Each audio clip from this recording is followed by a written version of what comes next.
En marge de ce 6e sommet entre l'Union européenne et l'Union africaine qui se tient à Bruxelles, la France et ses partenaires européens ont annoncé le retrait militaire du Mali dans les 4 à 6 mois. Au terme de 9 ans de lutte antiterroriste, les forces françaises mettent un terme à la force Barkhane.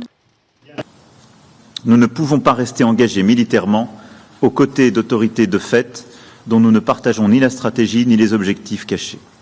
C'est la situation à laquelle nous sommes confrontés aujourd'hui au Mali. Dans ces conditions, la France et ses partenaires engagés dans des missions de lutte contre le terrorisme, à savoir les États participants à la Task Force Takuba, ont pris la décision de retirer leur présence militaire au Mali. Considérant les situations nouvelles au Mali, nous comprenons cette décision prise par les autorités européennes, françaises, mais surtout nous avons convenu avec l'Europe que la lutte contre le Sahel, contre le terrorisme au Sahel, ne saurait être la seule affaire des pays africains. En dépit de cette annonce, Paris et ses partenaires souhaitent rester engagés auprès des pays du Sahel et du Golfe de Guinée.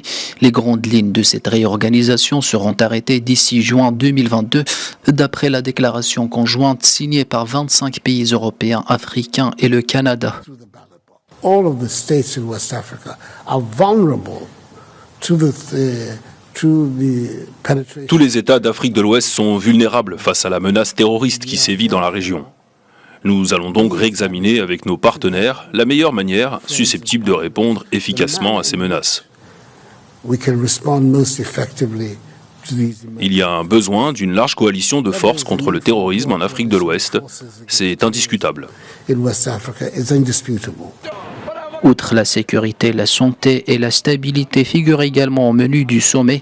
Cette rencontre intervient quelques jours après la visite effectuée par la présidente de la Commission européenne à Dakar.